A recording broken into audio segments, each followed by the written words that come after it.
అనగనగా ఒక గ్రామం. ఆ గ్రామంలో మధ్యాహ్న సమయంలో అసలే ఎండలు మండిపోతున్నాయి.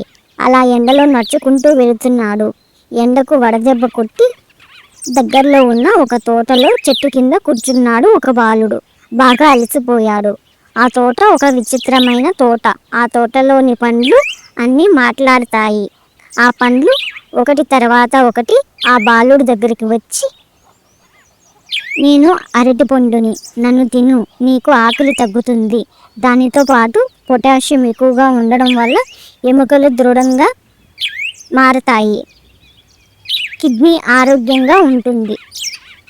పుచ్చకాయ వచ్చి, నన్ను తిను, నేను వేసవి ఉష్ణం నుండి ఉపశమనం ఇస్తాను. నేను యాపిల్ని, నన్ను తిను, యాంటీ ఆక్సిడెంట్లను అందించి రక్తంలో కొలెస్ట్రాల్ని తగ్గిస్తాను, గుండె ఆరోగ్యంగా ఉంటుంది. ప్లీజ్ సబ్స్క్రైబ్ చేసుకోండి. Please to like, share, subscribe.